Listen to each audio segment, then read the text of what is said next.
It was a cool morning in Asheville when Emily Thompson woke up with a strange feeling.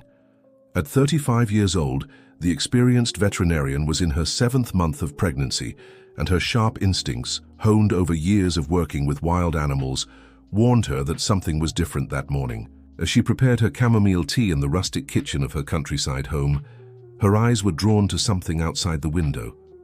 On the wooden porch, partially covered by the morning fog typical of the region, there were marks, footprints she would recognize anywhere.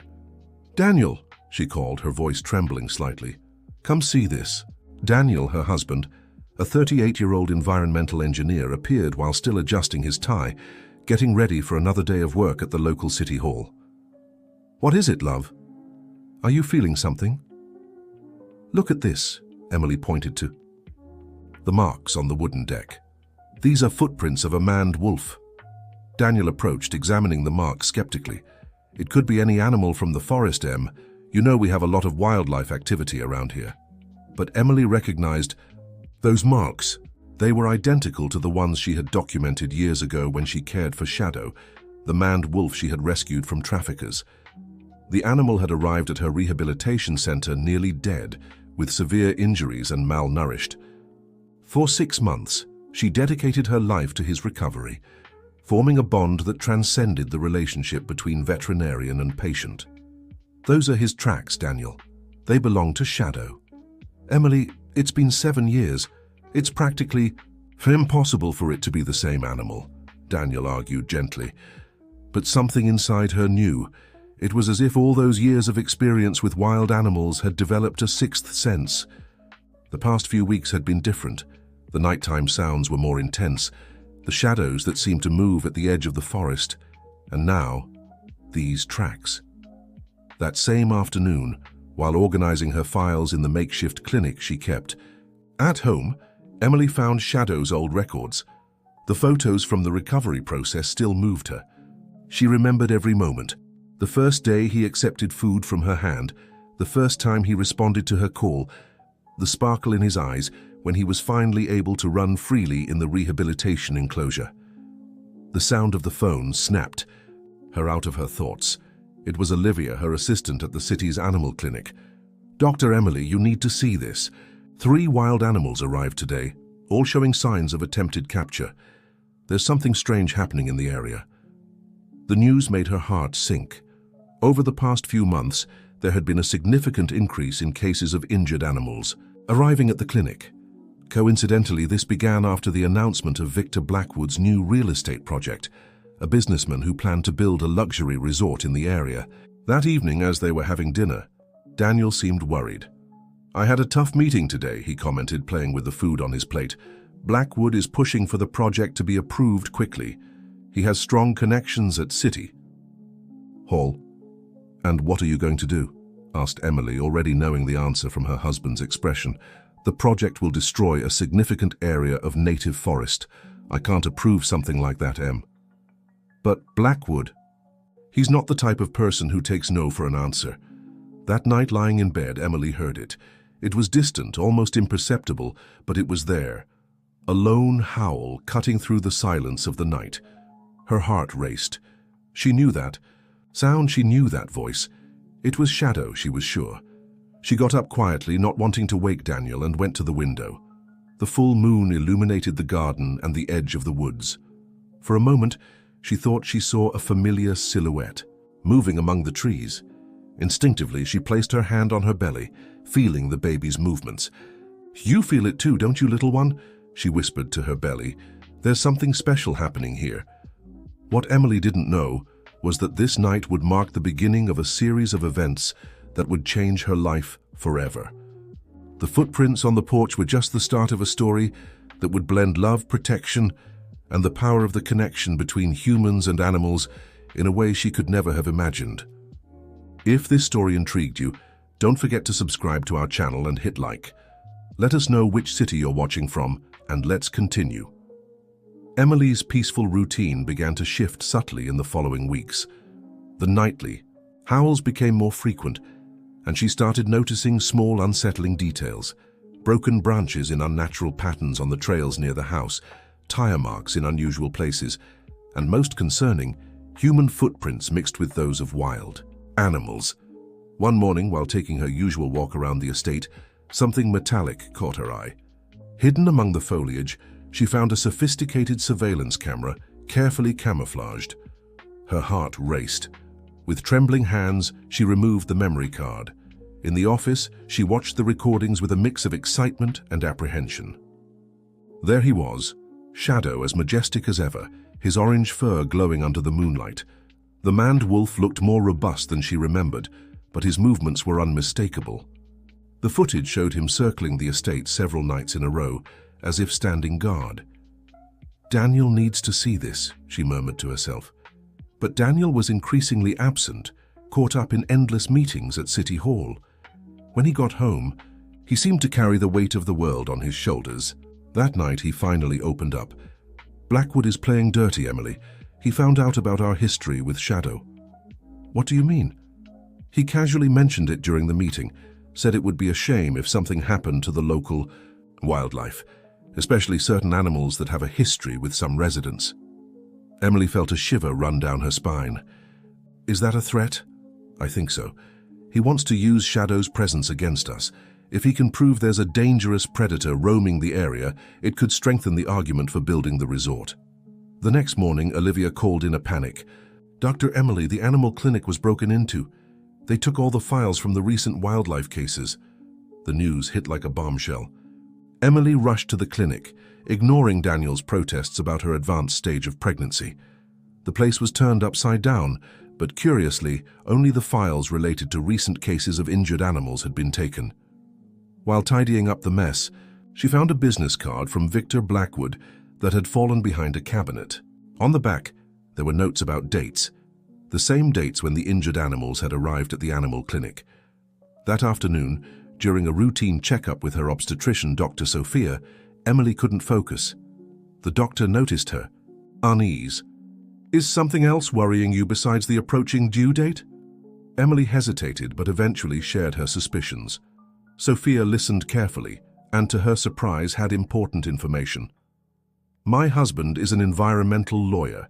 He mentioned that Blackwood is involved in other suspicious cases of environmental degradation in the state, but no one has been able to prove anything." On the way back home, Emily decided to take a detour through the area where Blackwood planned to build the resort. What she saw left her horrified. Several traps for large animals strategically placed. Some had traces of fresh blood. She tried to take photos with her phone, but was startled by a noise. Among the trees, she saw two men approaching. Her instincts screamed danger. She began to move away discreetly, but tripped over a root. The fall could have been disastrous if not for something extraordinary. An orange figure emerged from the woods, positioning itself between her and the men. It was Shadow. His bristled fur and defensive stance made the men quickly retreat. The maned wolf stood there, a silent guardian, until he was sure Emily was safe. "You never stopped protecting me, did you?" she whispered, moved. That night, as she recounted the incident to Daniel, an even greater revelation awaited them. Among the day's mail was an anonymous envelope containing old photos, images showing Victor Blackwood with known animal traffickers, including the same men who had injured Shadow 7 years ago. "Daniel," said Emily, her voice trembling, "I don't think it's a coincidence that Shadow came back now. He came to warn us. Blackwood isn't just after the land, he's part of something much bigger." The couple exchanged glances, aware that they were in the midst of a far more complex plot than they had imagined. Shadow's presence wasn't just a return, it was a warning, a crucial piece of a puzzle they needed to solve before it was too late. The tension in the small mountain town grew with each passing day. The residents began to notice subtle changes, more private security guards patrolling, strange movements during the night, and rumors of people photographing properties without permission. One morning, Emily woke up to the sound of helicopters flying over the area. From the balcony, she saw 3 aircraft making low passes over the forest. In town, posters had been put up warning about the dangerous presence of wild predators. "It's a fear campaign," Daniel explained over coffee. "Blackwood wants the population against the wildlife." That afternoon, Emily received an unexpected visit at her clinic. It was Mrs. Margaret, a woman who had lived in the area for 50 years. "Doctor, I need to tell you something," the woman said nervously. "My late husband worked as a caretaker at Victor Blackwood's father's estate. That family has always been involved in shady dealings with animals. They had a private zoo, hidden away." The revelation reminded Emily of something. Years ago, when she rescued Shadow, the wolf had a strange mark on its ear, a symbol she had never been able to identify. Rushing to her personal files at home, she found the old photos. The symbol was identical to the current logo of the Blackwood companies. Meanwhile, Daniel was facing his own battle at City Hall. During a tense meeting, Blackwood finally showed his claws. "Your environmental report could delay my project, Thompson," he said with a cold smile. "It would be a shame if something happened to your pregnant wife during her walks in the woods. There are so many dangerous animals out there." Daniel felt his blood boil but kept his composure. As he left the meeting, he received an anonymous message with GPS coordinates and the phrase, "If you want proof, go there tonight." The couple decided to investigate together, despite the risks. With the help of Sophia and her lawyer husband, they devised a plan. At dusk, they approached the indicated location, an old abandoned farm on the outskirts of town. What they found there would change everything. In hidden warehouses, there was evidence of an animal trafficking scheme, cages, veterinary equipment, and most disturbingly, documents detailing the sale of wild animals to private collectors. But they weren't alone. When bright lights turned on, revealing armed men, panic set in. It was then that something extraordinary happened. Not just Shadow, but an entire pack of maned wolves emerged from the shadows, surrounding Blackwood's. Henchmen. They were never alone, realized Emily, amazed. Shadow brought his family to protect us. The presence of the wolves created the necessary distraction for Daniel to alert the authorities. Within minutes, environmental police vehicles arrived at the scene, having been previously warned by Sophia's lawyer. The most surprising moment, however, was yet to come. Among the documents found was a detailed diary belonging to Blackwood's father, revealing that Shadow was not just any wolf.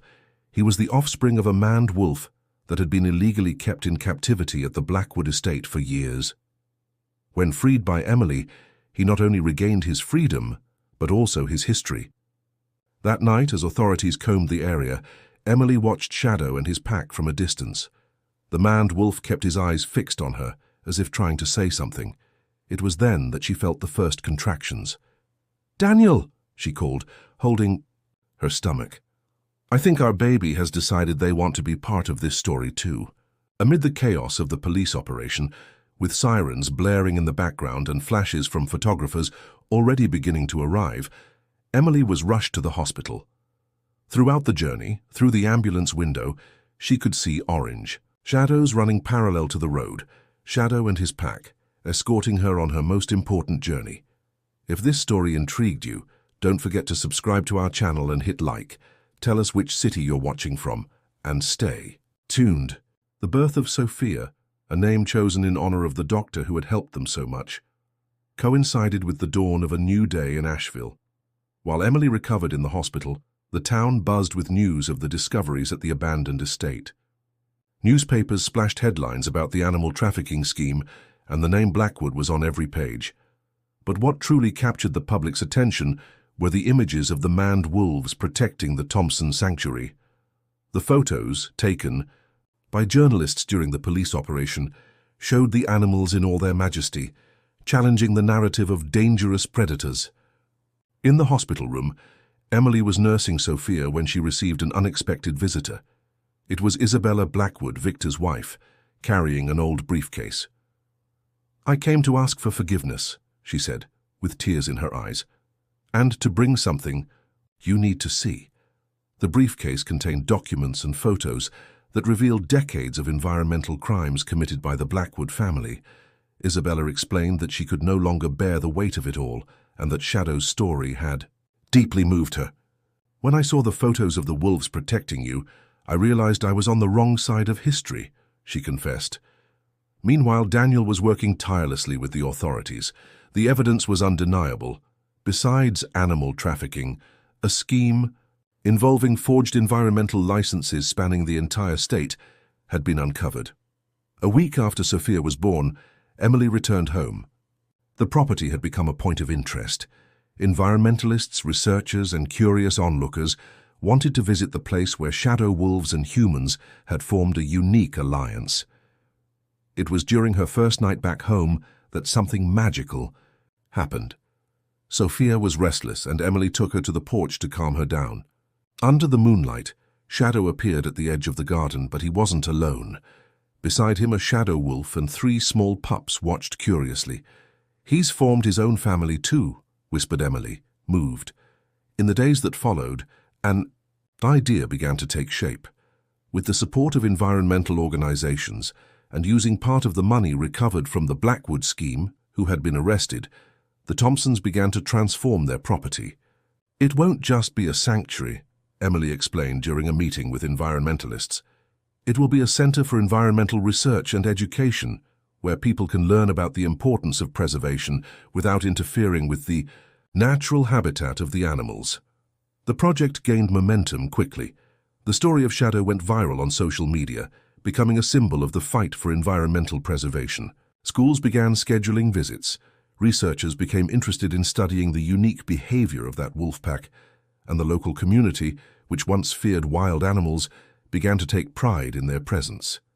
Olivia, Emily's assistant, took over the coordination of the animal clinic, which was expanded to exclusively care for wild animals. The old Blackwood estate was transformed into an extension of the sanctuary after being expropriated by the courts.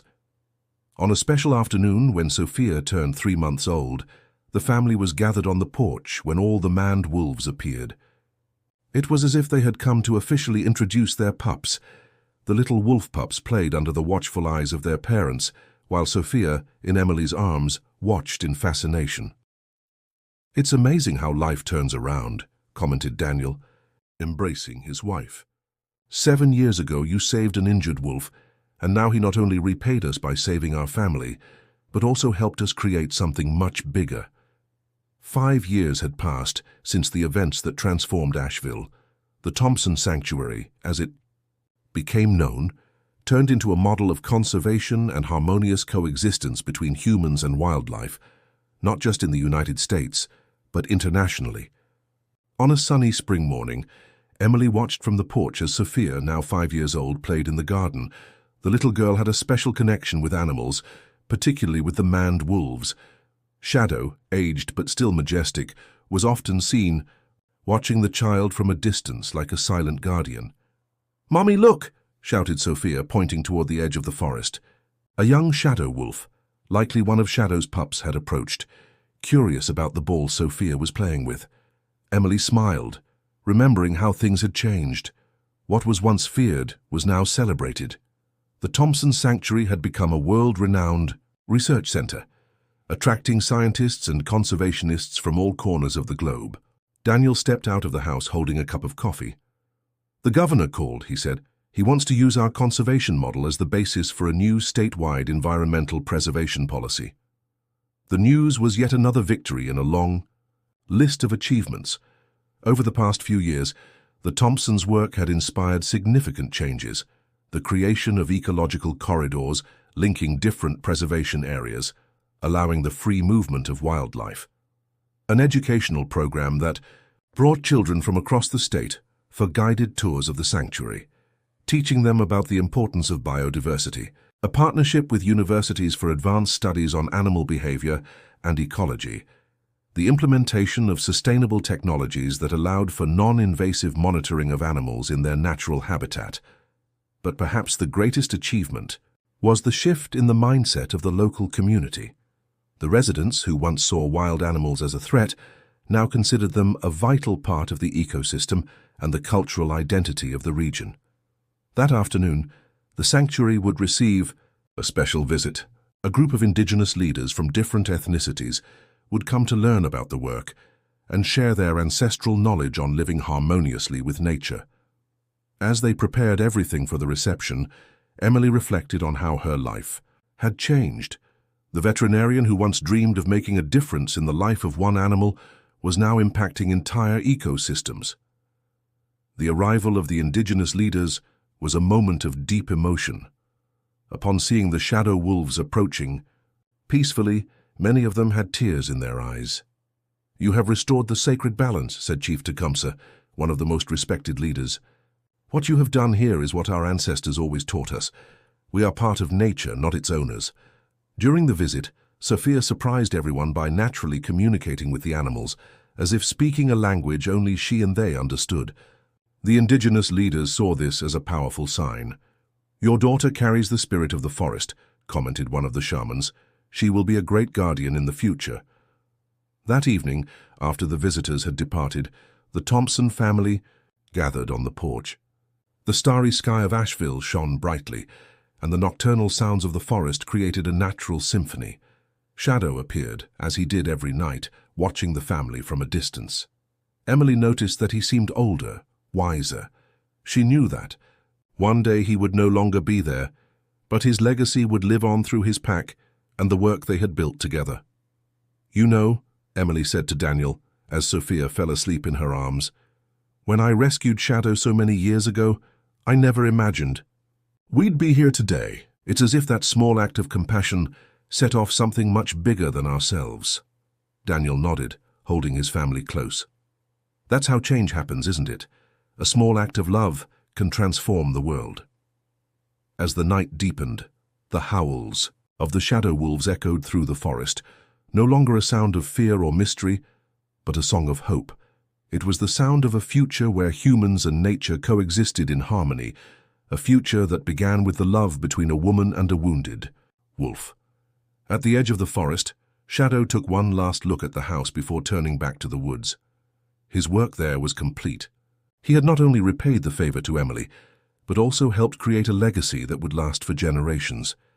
And so, under the starry skies of Asheville, the story of Emily, Daniel, Sophia, and Shadow continued to unfold, inspiring many and proving that with compassion and determination, it is possible to create a world where all beings live in balance and mutual respect.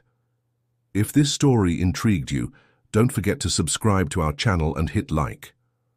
Let us know which city you're watching from and we'll keep going.